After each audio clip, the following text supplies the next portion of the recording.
Assalamualaikum warahmatullahi wabarakatuh. Bismillahirrahmanirrahim. Tabarakalladzi nazzalal furqana ala 'abdihi liyakuna lil 'alamin nadhira. Allahumma shalli wa sallim ala sayyidina Maulana Muhammadin wa ala alihi wa sahbihi asmain, amma ba'du.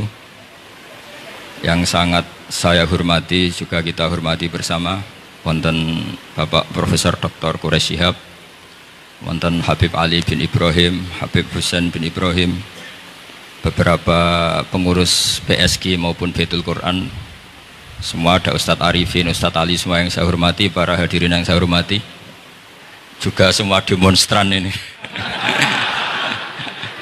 yang saya hormati. Saya ini kata orang banyak itu punya fan banyak, sebetulnya ini korban orang banyak karena ngaji Quran itu sulit, mereka nggak mau ngaji, pasrah sama Pak Quraish, pasrah sama Gus Bak, terima mateng gitu. Jadi ini kenakalannya muhibbin. Dulu korban seperti ini juga Rasulullah SAW itu kalau sahabat ingin masuk surga itu ya gak suka ngamal yang berat-berat, juga gak suka, minta saja ke Rasulullah, ya Rasulullah saya minta satu hal. Apa? As'aluka murafaqataka fil jannah, saya minta supaya jadi teman engkau di apa? Surga. Tapi yang jelas Nabi tidak jawab secara gratisan. Nabi ngendikan fa'inni ala nafsika fi kasratis sujud, kamu membantu saya, kamu harus memperbanyak apa? Sujud. Jadi kalau ada kiai dimintai saya ingin di surga sama engkau kiai, itu nggak boleh gratisan, harus fa'inni ala nafsika bi kasratis sujud. Tapi saya ini punya ajaran yang sebetulnya agak sesat tapi masuk akal. Ini saya mohon, karena saya memang punya bapak seneng guyon, punya Mbah Mun kiai saya juga seneng guyon. Karena beliau katanya gini, nak kiai raguyon kok dianggap gak bahagia aja. Sakit panitia dikira kurang sangu gitu katanya. Sehingga ajarannya beliau memang sementara orang Islam itu pokoknya guyon, ketok bahagia dengan Islamnya, bahagia dengan Tuhannya, bahagia dengan nabinya. Qul bi fadlillah wa bi rahmati fa bidzalika walyafrah. Lah bahagia paling gampang ekspresinya nggih guyon niku. Ngetokno di Alphard dadak repot.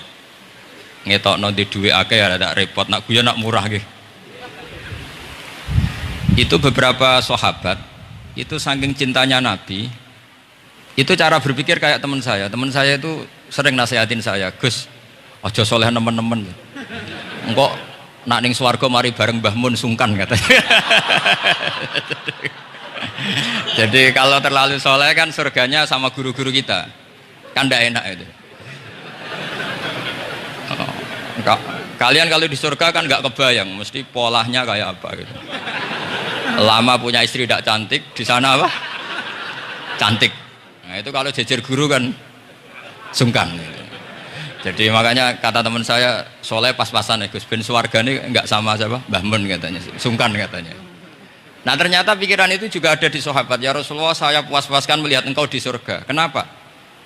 Saya tidak mesti masuk surga. Kalaupun di surga beda kelas dengan jenengan. Jadi para sahabat ya sadar, kalaupun di surga beda kelas dengan jenengan.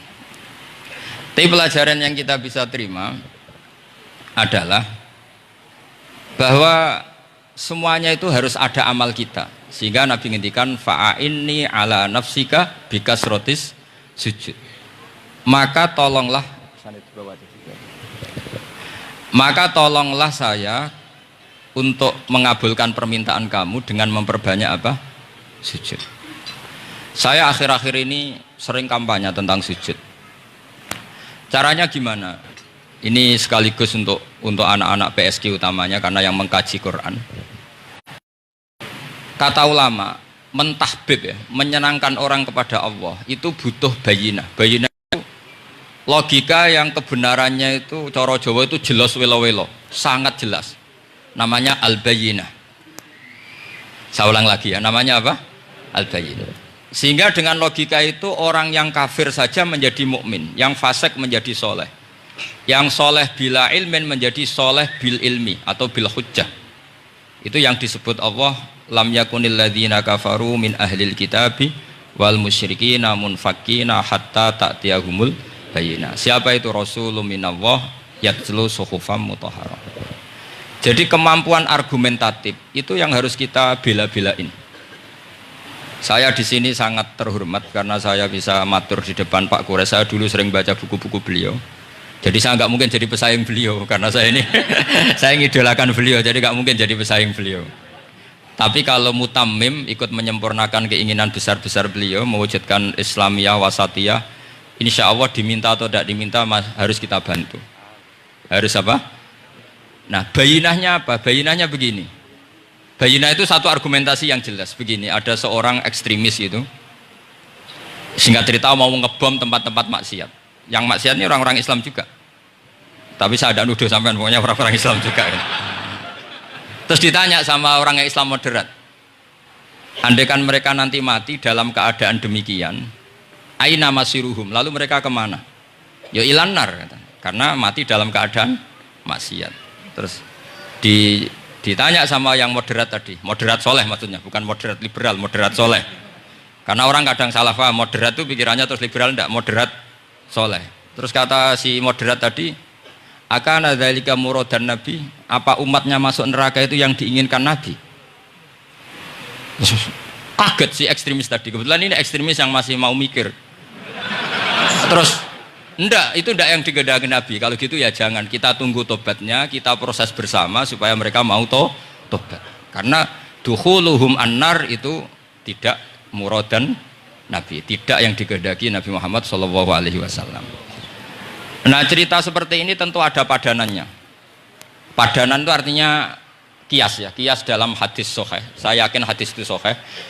Kalaupun itu dhaif itu yata'ayyadu bi fatwal ulama, menjadi kuat karena banyak ulama yang fatwakan seperti itu. Saya pastikan itu diriwayatkan Qadhi Iyad dalam kitab Asy-Syifa, juga diriwayatkan Ihya, juga diriwayatkan di Hayatus Sahabah. Di situ ada sekian sanad sing yuqawi ba'duhu ba'dur. Kenapa ini saya utarakan? Karena di kota itu sanggeran wong hadis itu takokno sahih ta ora. Kadang sing takok ya ndak paham itu. Wong maca kitab ra iso kok takok sahih ta ora. Yang ditanya juga aneh. Terus berusaha jawab. Padahal kadang ya ndak bisa juga jadi. Di hadis itu ada penjelasan begini. Ada seorang Arabi itu orang Bedui, orang yang kurang peradaban. Minta sesuatu pada Rasulullah SAW.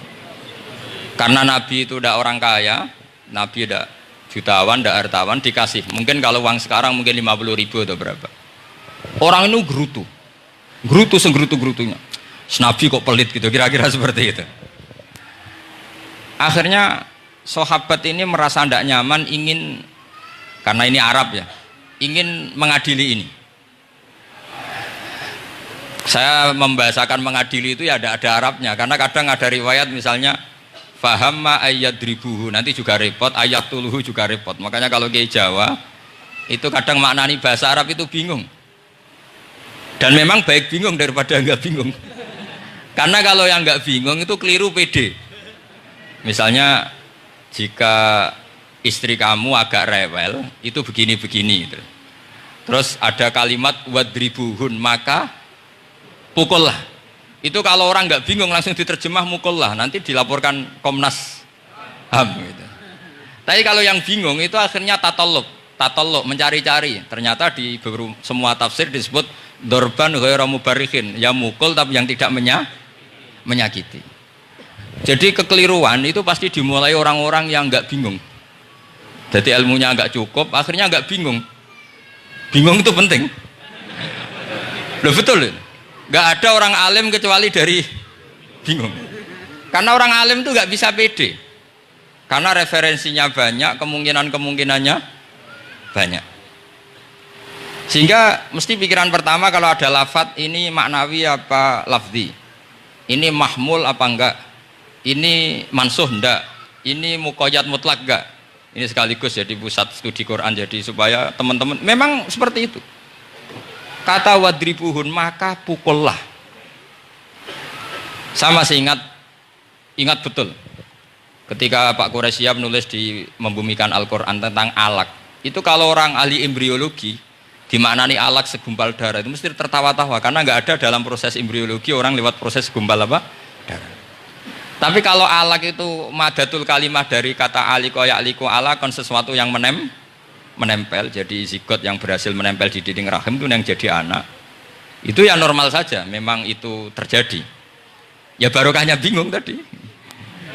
Atau alak dimaknani segumpal darah tapi min haitsul jinsiyah. Artinya haitsul jinsiyah itu sejenis ini, jadi bukan di proses embriologinya tapi di jenisnya, supaya orang tidak sombong diistilahkan min alak, tapi maknanya min jinsil alak, bukan alaknya tapi jenis alak. Itu kayak Abu Bakar. Abu Bakar itu kalau sedang bully manusia yang sombong-sombong itu, kamu kok sombong, kamu itu keluar min makhrajil bauli marroten katanya. Gitu. Supaya orang tidak sombong itu diistilahkan manusia itu yakhruju min makhrajil bauli apa? Marroten. Kan kamu keluar dari makhrajil bauli berapa? 2 kali kan? Minar rojul lewat penis, terus nanti lahir juga lewat min makhrajil baul. Jadi untuk mengadili manusia supaya tidak sombong diistilahkan keluar min makhrajil baul marroten. Nah mungkin alak kalau maknanya segumpal darah itu maknanya jenisnya seperti ini. Kenapa kamu sombong? Jangan digugat tentang itu proses embriologi, kalau itu tidak ngalami itu. Jadi akhirnya barokahnya bingung itu alak dari proses embriologi maknanya apa? Aliko ya aliku alakon, sesuatu yang apa? Nempel, yang sukses nempel di dinding rahim. Tapi dari segi jenis mendidik tawadu, mendidik khafdul janah lil mukminin, mendidik adzul wal ingkisar, rasa hina, nah, itu dengan makna tadi. Saya teruskan. Si Arabi tadi karena dikasih 50.000 gerutu terus akhirnya Nabi memanggil Arabi tadi karena mau dipukulin sama sahabat. Nggak tahu mau dipukulin atau mau dibunuh, nggak tahu, pokoknya dikerasin tadi. Makanya nggak usah diterjemah. Kalau diterjemah nanti jadi bingung. Terus akhirnya dibawa sama Nabi, diajak masuk, dikasih banyak sama Nabi. Kasih banyak, ditanya sama Rasulullah, kamu sudah puas ya Arabi? Sudah ya Rasulullah. Hebatnya Nabi apa? Kamu harus menjelaskan ke semua sahabat saya kalau kamu sudah puas, karena tadi kamu ngomong yang bikin sahabat saya dongkol. Terus sekarang harus mengkonfirmasi. Ya Rasulullah. Di depan umum juga Nabi ikut. Ini Arabi tadi minta saya tak tambah, terus dia puas. Ahakada ya Arabiyu? Naam ya Rasulullah, fajazakallahu min khairin wa asyiratin. Dia tegas, naam ya Rasulullah. Nah, pelajaran dari hadis ini adalah kalimat ini. Ini harus diingat-ingat. Setelah Arabi tadi puas, sahabat juga tahu apa pernyataan puasnya Arabi tadi. Nabi ngetikan begini. Masalu hadza, perumpamaan orang ini dan saya itu seperti orang yang punya unta atau sapi atau kambing yang syarodat, yang liar. Fattaba'ahan nasu. Kemudian orang-orang ikut membantu nangkat. Falam yaziduha illa nufuran. Bantuan manusia-manusia ini malah tambah lari karena ini semua orang ini asing. Bagi unta ini kan asing, yang nggak asing kan hanya pemiliknya. Nah, terus kata si pemilik unta tadi, khallu baini wa baina naqati. Sudah, saya tidak usah dibantu. Fa ana arfaku, biasa lebih sayang kepada unta saya. Orang nggak ikut bantu semua, terus kemudian unta itu dipanggil, fa'akhoda minkum amil ardi, kira-kira diambilkan rumput, terus unta itu mau nurut. Intinya apa? Kalau orang nggak bakat kiai, nggak bakat dai ilallah, kok ngajak-ngajak Islam itu falam yaziduha ila nufuron, kira-kira gitu. Karena lebih banyak emosinya ketimbang teknik proses tadrijinya, tasreknya. Akhirnya itu jadi pelajaran ke kita. Pelajaran kedua, Rasulullah ngendikan begini. Andaikan kamu membunuh si Arabi tadi, bahasanya yang membunuh. Kalau ini tak terjemah nggak apa-apa, wong andaikan saja. Andaikan kamu membunuh si Arabi tadi dalam keadaan membenci saya, yaitu ngomentari Nabi adalah kikir, maka dakhalan nar. Orang ini akan masuk neraka karena dia mati dalam keadaan sakhitan dan Nabi SAW. Dia mati berstatus benci kanjeng. Tapi uniknya dalam Islam segampang itu. Ketika si Arabi tadi mencintai Nabi itu karena dibayar, karena diservis. Dan itu cukup loh dalam Islam itu. Mencintainya Nabi itu karena dikasih uang lagi. Akhirnya dia senang Nabi meskipun karena dikasih uang. Tapi jangan diteruskan setelah senang Nabi dibunuh masuk surga, ya tidak usah gitu. Nanti jadi repot tadi. Tapi intinya apa? Islam itu semudah itu. Yang menerima kebenaran karena servis saja diterima sama Allah Subhanahu wa Ta'ala. Nah ini di sini pentingnya kiai-kiai yang wasatiyah, yang ceria, yang gampang. Karena kita tidak ingin tanfir. Saya kemarin bikin makalah untuk 100 harinya guru saya Kiai Haji Maimun Zubair. Tak beri judul Al-Intisar Lima Madhabi Syekhina. Itu diantara yang saya tulis adalah Sayyidina Umar itu pernah diprotes sama banyak sahabat, termasuk Abu Bakar, karena Abu Bakar ke Umar ini lewat penunjukan. Kata para sahabat, ya Abu Bakrin, kamu memasrahkan umat ini ke aghladin nas, orang paling kasar, yaitu Umar. Tapi apa? Ketika ada sahabat yang memberanikan diri tanya Sayyidina Umar, namanya Abdurrahman bin Auf, kenapa engkau kasar pada umatnya Rasulullah SAW? Jawabnya Umar itu unik. Fawwah, laqad lintu hatta khasyitu waha fil lain. Walaqad istatattu alaihim hatta khasyitu waha fis syiddah. Fa ainal makhraj. Saya ketika lunak sama manusia, sebetulnya saya juga takut Allah. Ketika ngambil sikap lunak, karena lunak itu dianggap pembiaran. Bagi orang yang salah paham, lunak itu dianggap pembiaran. Kamu punya ponakan yang sering pacaran misalnya atau sering nakal, kamu lunak itu dianggap pembiaran. Pembiaran itu tidak mendidik. Tapi kalau kamu sebagai Pak Lek Pade terkenal keras, ponakamu ya ora tau sowan, itu ya ora iso didik sama saja. Orang kau berdidik, sowan saja gak berani, ketemu kamu lari gitu. Intinya apa? Terlalu lunak juga ada masalah, yaitu dianggap pembiaran. Terlalu keras juga ada masalah, kan hakikatnya nggak bisa didik. Orang-orang yang terlalu keras sama masyarakat ini kan nggak kau berdidik karena wong roh wis melayu. Tapi nak terlalu apian, kayak kula ini nyongkomu ya masih tak barno itu. Itu kan ya repot kan. Sehingga ngendikane Sayyidina Umar, fawwah laqad lintu linnas hatta khasyitu wa fillan. Ketika saya ngambil sikap lunak, sebetulnya saya juga punya khasyah karena dianggap pembiaran. Tapi ketika saya terlalu ekstrim, saya juga takut Allah. Jangan-jangan itu tanfir, menjadikan orang jauh dari orang-orang soleh, karena yang soleh terlalu keras. Fa'inal makhraj, lalu jalan keluarnya gimana? Ya jalan keluarnya tadi, wasatiyah tadi. Jangan lunak yang sampai pembiaran, ya jangan keras sampai orang tanfir. Ukurannya apa? Ya tanya anak-anak PSK nanti karena yang baru mengkaji apa? Wasatiyah. Jadi saya mohon referensi itu sebanyak-banyaknya, karena terus ada lagi saya punya cerita, ada seorang wali yang kalau doa itu agak neror Allah, tapi itu kalau nggak wali nggak boleh, harus jadi wali dulu baru boleh. Karena kalau wali itu keliru-keliru itu ya tetap sama Allah dibahasakan isek itu berontok, enaknya kekasihnya Allah kan gitu. Makanya diantara doanya Habib Ali Al-Habsyi Sohibu Simti Duror itu doanya, tapi kamu tidak boleh melakukan doa ini, dosa. Kalau nggak wali dosa. Itu doanya gini. Waj'al sayyiati man ahbabta. Jadikan kesalahan saya itu kesalahan orang yang kau cintai. Jadi kamane cara Jawa wis kadung disayang, salah-salah wis bener gitu. Jadi waj'al sayyiati man ahbabta. Jadi kalau orang yang sudah super itu salah wae dadi apik. Tapi ya udah salah sampai kayak zina maling, itu parah itu gitu. Ada seorang wali doa di depan Rasulullah itu gini, ya Allah, jenengan punya dua pilihan.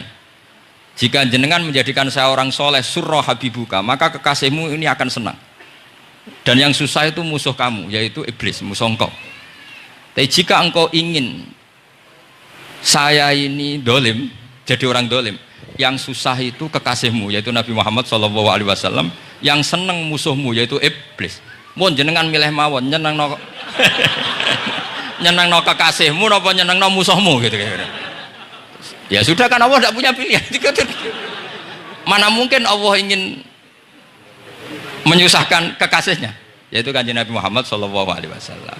Sama, semua ulama tidak ingin umatnya Nabi matu khinal maksiyah, mati dalam keadaan maksiat. Maka kita berusaha semaksimal mungkin, semoga mereka tobat. Semua Quran itu la'allahum yarji'un, la'allahum yantahun, diharapkan mereka Allah yang Tuhan saja, yang Al-Ghaniyul Mutlaq, Allah yang Al-Jabbar Al-Qahhar saja, sama orang-orang yang asrafu ala anfusi masih dipanggil-panggil wa anibu ila rabbikum wa aslimu lah.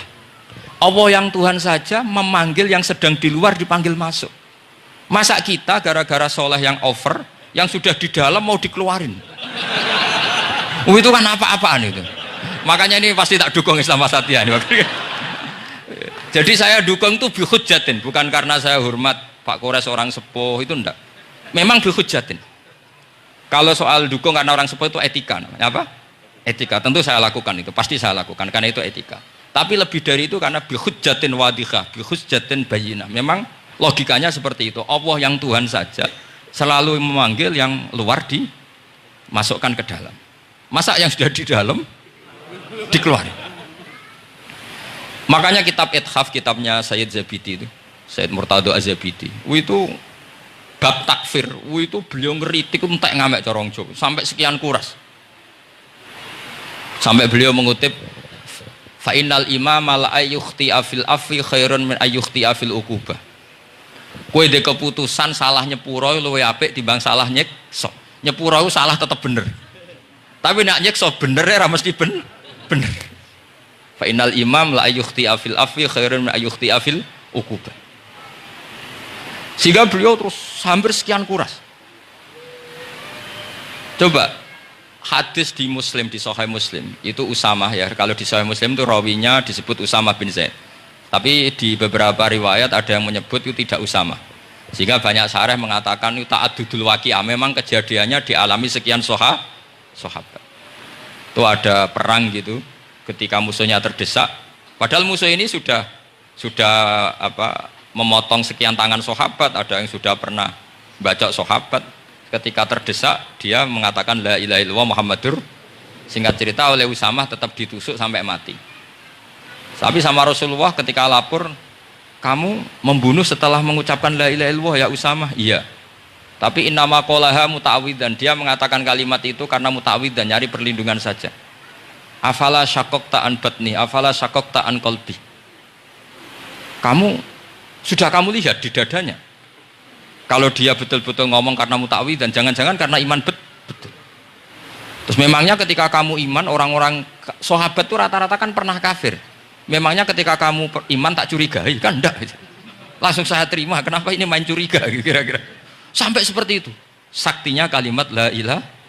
Jadi kalaupun diomongkan muta'awwidan saja tetap sah. Meskipun ngomongnya hanya untuk perlindungan dari apa? Safe, dari pedang. Malah ada riwayat lain yang menyebutkan itu udah Usamah di tafsir Qurtubi itu yang ya ayyuhalladzina amanu idza darabtum fi sabilillahi napa fatabayyanu wala taqulu liman alqa ilaikumus salama lasta mu'mina. Itu kalau di riwayat Qurtubi lebih ekstrim lagi.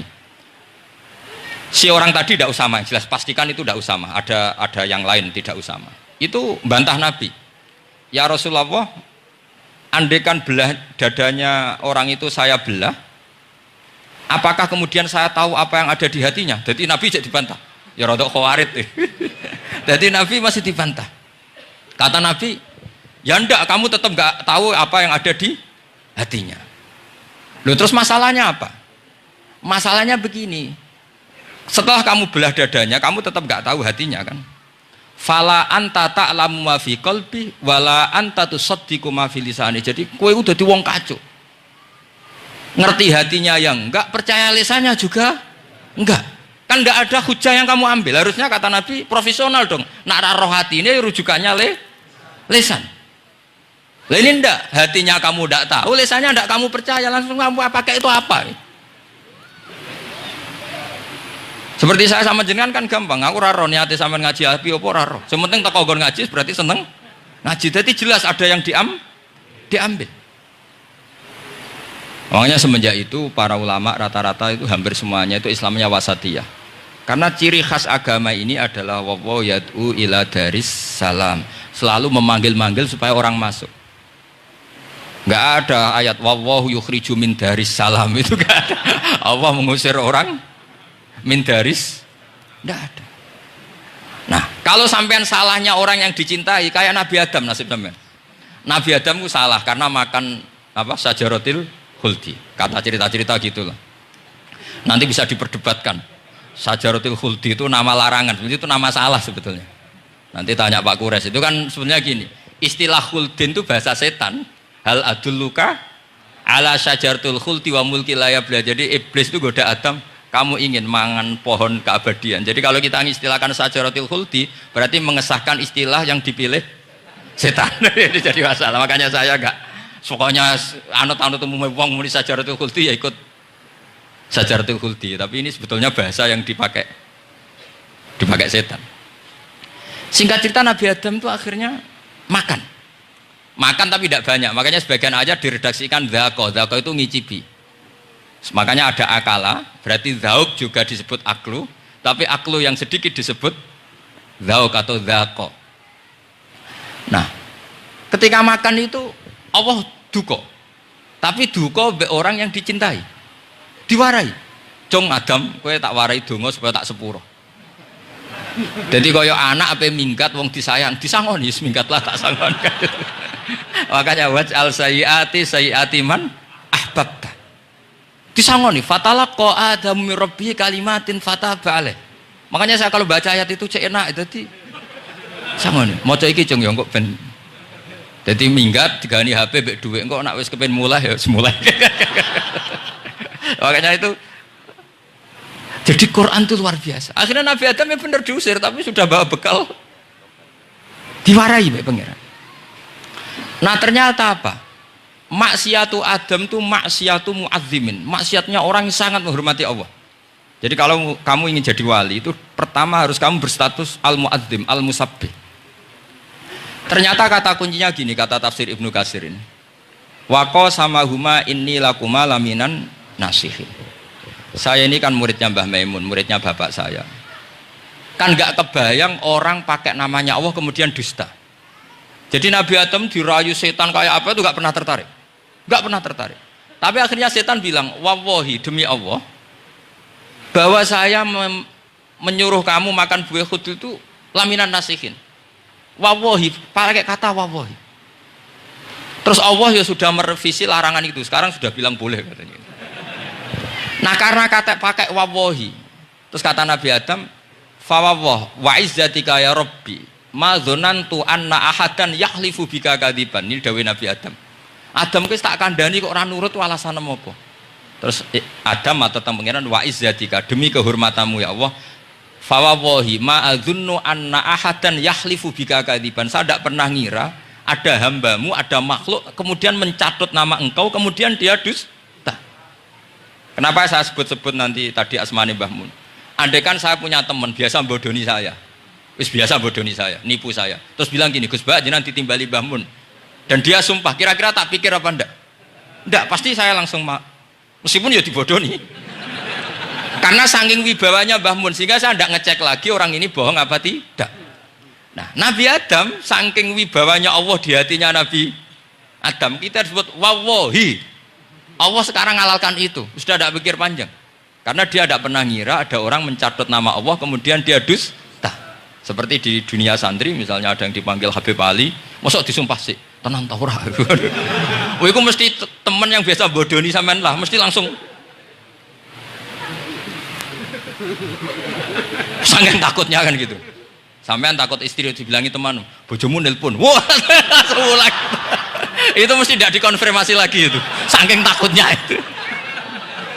Nah Nabi Adam itu seperti itu, saking takzimnya kepada Allah sehingga ketika disebut wawahi, nah itu yang kata kuncinya waqo sama huma inni lakuma laminan nasihin fadallahuma bihur. Itu kalau sampai neliti, ini kesangannya Pak Kures pakai madatul kalimah itu kelihatan. Fadallahuma itu rujuknya ke iblis. Jadi Adam di situ korban terus. Kan waqo sama huma, iblis sumpah ke Adam Hawa. Fadallahuma, iblis menunjukkan Adam Hawa. Sehingga dia dua orang ini maksiat itu semuanya korban, dia hanya sebagai objek. Kreatornya yaitu iblis. Tapi Nabi Adam sampai tertipu tuh gara-gara tadi. Wa izzatika ya Rabbi, ma adzunnu anna ahadan yahlifu bika kadziban. Ketika menyebut nama engkau, saya tidak pernah mengira ada orang menyebut nama engkau kemudian dia dusta. Loh, saya bayangkan orang paling brengsek sekalipun teman saya kalau bilang Gus sampean dipanggil Mbah Mun, tentu tidak saya pikir lagi. Atau di pondok sini, Kang diceluk Habib Ali, ditimbali Habib Ali. Sampean konfirmasi apa enggak? Enggak kan? Apalagi ini Allah Subhanahu wa Ta'ala. Jadi wong nek sebakat wali. Itu begitu. Nah, kalau jenis ini kok salah, itu waj'al sayyiati man ahbab.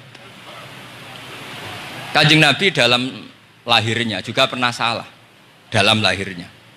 Karena Nabi memberi izin orang-orang munafik gak ikut perang.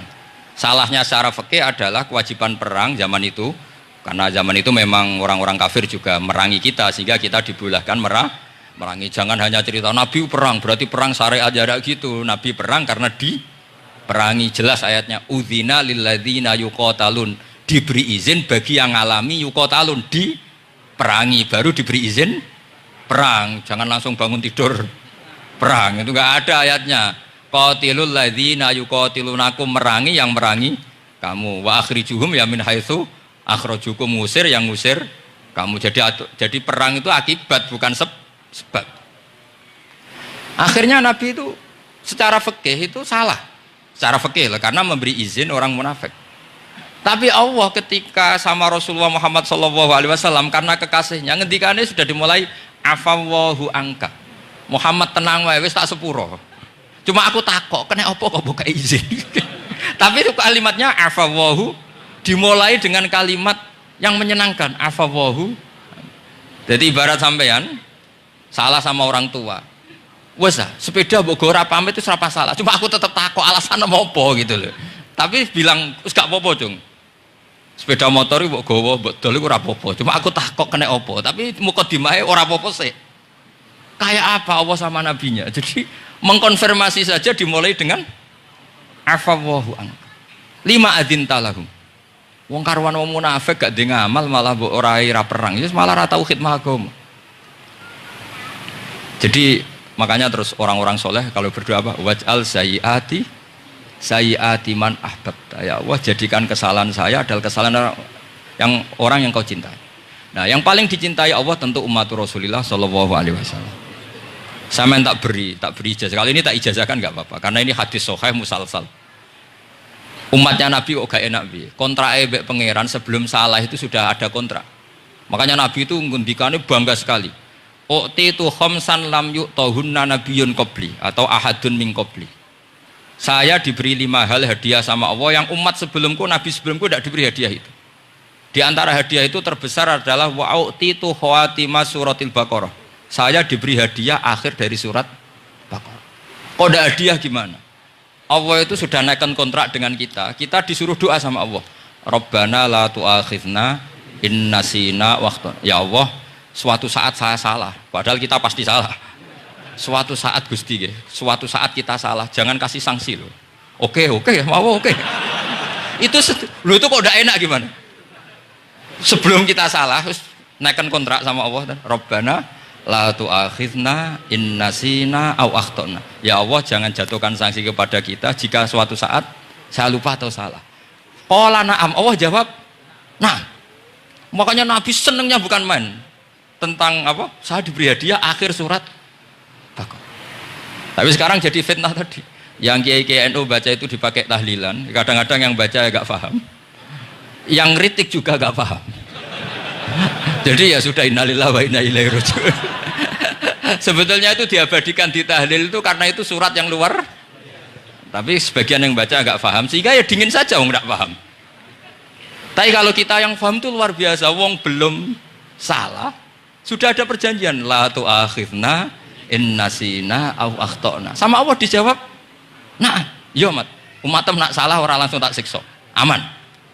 Maksudnya dintain tobat aja terus salah terus. Kayak apa? Makanya beda. Nabi itu begitu bangganya dengan akhir surat apa? Baqarah. Terus tafsir kedua. Umat ini adalah umat yang sifat Allah itu selalu aktif dan dua-duanya aktif. Ini perlu saya sampaikan berkali-kali. Dua-duanya aktif. Jika orang soleh itu nggak boleh mengadili orang dolim. Itu umatnya Rasulullah SAW. Begini logikanya ya. Pernah ada cerita, ada orang soleh sedang sujud, diinjek sama orang fasik, al-asi lah orang fasik. Karena orang soleh ini diinjek, orang soleh, bawaan orang soleh itu ya kadang gampang marah, bawaan orang soleh. Tapi pas marah itu nyatut nama Allah. fa wallahi la yaghfiru Allahu laka, pakai nama Allah. Andai kan dia bilang asemane kue itu malah nggak apa-apa gitu. Karena misoh-misoh sendiri itu kan urusan dia, tapi pakai namanya Allah. Fa wallahi la yaghfiru Allahu laka. Allah tidak akan ngampuni kamu. Itu Allah langsung memberi wahyu ila nabi hada zaman, ke nabinya zaman ini. Allah ngendikan gini, ini yang cerita Rasulullah. Mang dzalladzi yata'alla alayya alla aghfira li fulan faqad ghafartu lahu wa ahbattu amalak. Orang itu tak ampuni, yang sujud amalnya tak hilangkan. Kenapa? Allah tersinggung. Wong saya ini bisa aghfir, bisa ngampuni. Kenapa kamu nyifati saya hanya u'adzib?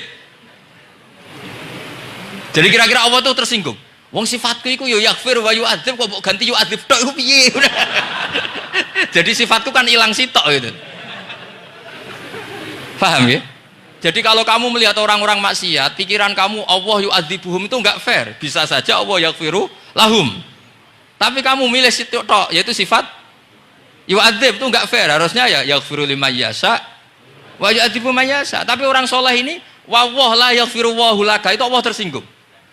Kenapa tersinggung? Karena Allah hanya disifati yu'adzib, bukan disifati yaghfir. Padahal Allah bisa yu'adzib, bisa yaghfir. Sehingga Wahsy ketika seperti itu, dia qatilu ahabbin nas ila Rasulullah, yaitu Wahsy adalah qatilu Hamzah. Ketika Nabi da'a alaihi, tidak usah diterjemah, itu sama Allah malah Wahsy dikasih tobat. Bahkan turun ayat laisa laka minal amri syai'un aw yatuba alaihim aw. Jadi kita melihat ahlul maksiat, oke, kita tidak cocok dengan mereka, tapi tidak cocok tetap berharap mereka tobat. Kita tarbiyah, karena kita tidak boleh nyifati Allah yu'adzibuhum qatan. Mungkin ramelok dadi pangeran kok muni qatan. Isa wae Allah yaghfiru lahum. Itu pelajaran bagi kita. Jadi ternyata si soleh tadi ditegur sama Allah, kamu tidak bisa seperti itu. Mang dzalladzi yata'alla alayya, ta'ala itu corong Jawa sumpah serapah. Kok iso aku mbok sifati u'adzib tok, wong aku iso aghfir. Makanya di Quran itu ada wa yu'adzibal munafiqina. Ayatnya apa? Insya'a au yatuba. Ya, ini dalil-dalil napa? Kalau jenengan mendukung Islam napa? Wasatiyah. Jadi an ilmin. Jadi saya dukung gerakan ini, satu an ilmin, dua memang secara etika. Pak Quraisy itu orang sepuh, tentu pilihan itu setelah sekian baca tafsir, baca referensi, beliau seorang akademisi, profesor, doktor. Tapi saya tetap mohon dukung kita itu an ilmin, apa? An ilmin. Memang dari awal Allah mensifati dirinya bisa yaghfir, bisa yu'adzib. Kenapa kita memastikan yu'adzib? Wong Allah bisa yaghfir. Nah, dengan demikian kamu menetapkan sifat Allah dua-duanya. Jadi yang soleh ya tetap khawatir jangan-jangan ada masalah. Yang fasik pun tetap ada harapan. Makanya masyhur dawuh Sayyidina Ali yang dikutip hampir semua ulama, apa? Ala unabbiukum fil faqih kulal faqih. Apa perlu saya ceritakan siapa yang ahli fikih sebenarnya? Apa kata Sayyidina Ali? Sebagian orang malah memarfukan ini ke Rasulullah Shallallahu Alaihi Wasallam. Kalaupun ini tidak hadis marfu, dawuh Sayyidina Ali pasti tercermin dari keinginan Rasulullah Shallallahu Alaihi Wasallam. Ketika Nabi ditanya siapa itu al-faqih kul al-faqih atau Sayyidina Ali, malam yuknitin nas min rahmatillah walam yu'amminhum min makrillah. Apapun kondisinya orang jangan putus asakan dari rahmatnya Allah. Sehingga Nabi itu pernah sangat serius ngadepi orang-orang fasik. Tapi setelah di multazam sama Allah ditegur, kalau kamu begitu rahmat saya kata Allah kamu batasi. Semenjak itu Nabi terus rileks. Dan Nabi kalau ibadah itu mesti milih yang paling gampang. Ma khayyara Rasulullah sallallahu alaihi wasallam amrayni illa ikhtara napa? Aisarahuma, pasti milih yang paling gampang. Termasuk Nabi unik itu tofa rogiban. Semua sahabat itu tofu musyatan, semua tawaf secara jalan. Tapi Nabi tofa rogiban. Jika kata ulama-ulama usul fikih, afdal mana? Ya afdal tawaf secara jalan karena al-ajur bi qadrit ta'ab. Tapi untuk Nabi itu afdal tofa rogiban. Kenapa? Karena Nabi adalah muallimul ummah, pengajar umat. Kalau Nabi tidak tofa rogiban, maka orang akan bilang syarat sahnya tawaf harus jalan. Barokahnya Nabi naik unta, orang mengesahkan tawaf secara rogiban. Tapi saya ini keterusan, jangan nom-nom dong nganggo skuter kok teletabis. Ini kalau ya cocok kan. Boyo nak sing sepo-sepo itu cara kula berlebihan lah. Meskipun sah tapi kula nganti risih. Debuan terbenturan yang disai itu. Boyo itibak Nabi itu paling enggak ya kesamaan sepuhnya atau apa Nabi kan. Ini ndak, sementing sah apa? Wah repot ya. Terus bukti berdua gini, kalau Nabi itu ingin ibadah itu paling ringan. Suatu saat setelah Fathu Mekah, Nabi kayak apa rindunya sama Ka'bah Al-Musyarrafah itu, sama Al-Ka'bah Al-Musyarrafah. Nabi saking rindunya minta sama Abu Tolhah Al-Hajabi itu. Minta Utsman ya, Utsman bin Tolhah Al-Hajabi. Utsman namanya itu. Minta kunci terus masuk Ka'bah. Itu keluar dari khimah, itu Nabi senengnya bukan main. Karena Fathu Mekah. Lebu Ka'bah senengnya bukan main. Tapi setelah keluar dari Ka'bah, itu kelihatan hazinan, kelihatan susah, tersiksa. Ditanya sama Sayyidah Aisyah, kenapa engkau gelisah padahal tadi kelihatan senang? Wadidtu anni lam adkhul. Saya suka andikan tadi saya ada masuk Ka'bah. Kenapa ya Rasulullah? Jangan-jangan umatku ngira ini penting. Dan itu berat. Sampai jadi perdebatan ulama fikih. Apakah sunat masuk Ka'bah apa? Enggak. Sebagian ulama bilang enggak. Alasannya Nabi getun, cara Jawa itu kecewa, nyesel. Kenapa saat tadi masuk? Jangan-jangan umatku nanti merasa itu keharu dan itu repot. Nah kita tidak usah dilarang, memang tidak punya kesempatan. Alhamdulillah. Dilarang nggak dilarang, sudah tidak punya kesempatan. Nah ini yang terakhir kenangan saya mau menerangkan dan tambah mahabbah kepada Rasulullah Shallallahu Alaihi Wasallam. Ini betul, ini sesi terakhir ini. Begini, salasun mangkun nafihi wajadah halawatal iman. 3 hal ini kalau ada pada kamu atau pada siapa saja, maka menemukan halawatal iman, manisnya iman. Ini mungkin yang jarang dijelaskan orang adalah manis itu apa? Kata Ibnu Hajar Al-Asqalani sebagai pensarah Bukhari, termasuk manisnya manis adalah al-iltizat al-aqli, merasa nyaman secara berpikir. Nanti saya bacakan takbirnya sebelum saya tutup ngaji bareng ini. Begini misalnya, kita ngikuti Nabi Muhammad SAW. Tentu beliau punya al-jamalul wajhi, Nabi itu orang paling ganteng. Tentu beliau punya al-jamalul sauti, suaranya Nabi itu luar biasa. Tapi yang paling luar biasa tentu al-jamalul akli, akalnya Nabi itu luar biasa jamal, luar biasa indah. Artinya gini, andaikan Anda seorang profesor atau seorang alim allamah, seorang kiai yang paling alim, terus dikasih tahu Nabi, misalnya dikasih tahu Islam, sing gawe donya iki iku Fir'aun, kan mesti tersiksa. Logikanya gimana? Wong Fir'aun lahirnya di bumi kok bikin bumi, kan dulu buminya timbang, mesti ra iso turu sampe. Iki ajaran nopo ra iso turu.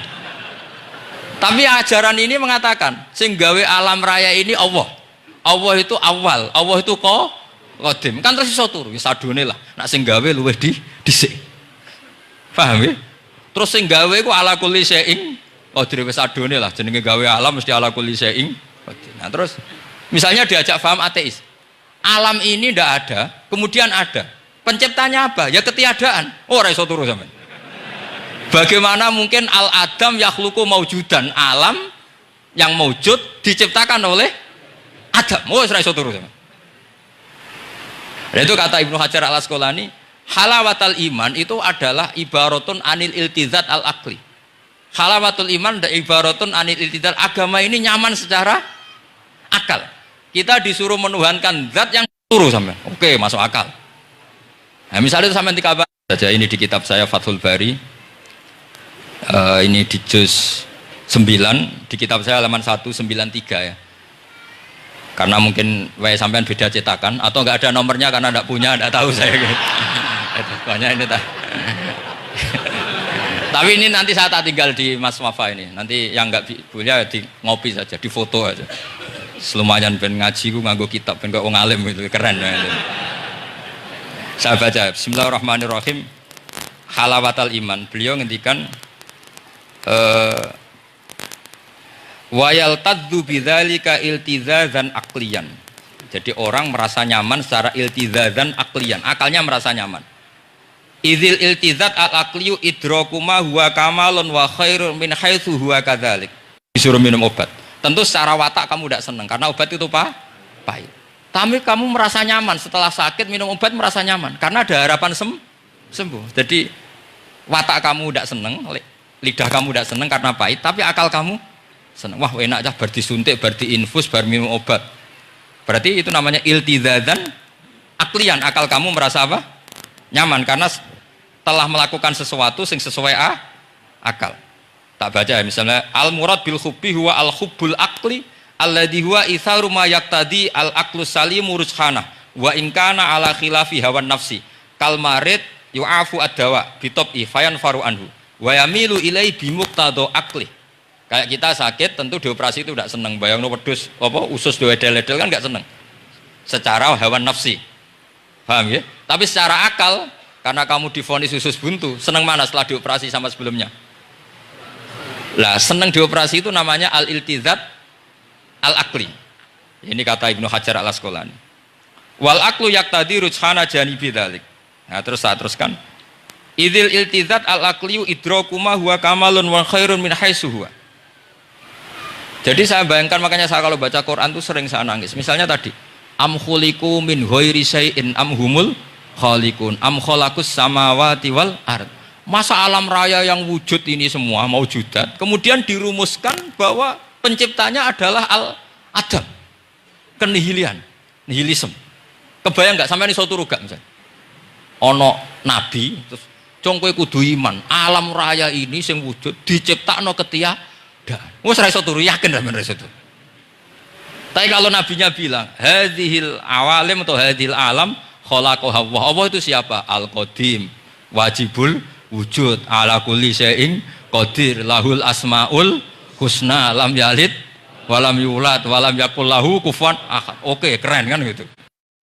Itu jenenge al-iltizat al-akli. Kalau kamu sudah ngalami seperti itu, wajada halawatal iman. Terus kata Ibnu Hajar al-Asqalani, terus wa yu'abbirus syari', syari' yaitu Rasulullah sallallahu alaihi wasallam membahasakan al-iltizat al-akli dibahasakan dengan halawatal iman. Jadi halawatul iman itu kamu harus ngalami al-iltizat al-akli. Seperti misalnya dalam hukum sosial, kata ulama-ulama, laulam yakun maja'a bi Muhammadin dinan lakana fi aqlin nasi hasanan. Andai kan Muhammad tidak mengatasnamakan itu agama, akal pun mengatakan itu baik. Coba ajaran kita, ambek bojo sing apik, ambek anak sing apik, ambek tangga sing apik, itu kan enak. Coba kalau ajarannya gini, bojo taboki wae kesuwen, kan bingung, wah iki ajaran apa kan kaget. Ambek tangga, oh sing kontel, gak ngono tidak kok. Oh, iku ajarane nabi apa ajarane ekstremis kan bingung jadi. Jadi makanya laulam yakun maja'a bi Muhammadun dinan lakana fi aqlin nasi hasanan. Itu namanya al-iltizat al-akli. Saya kira demikian, mohon maaf. Assalamualaikum warahmatullahi wabarakatuh.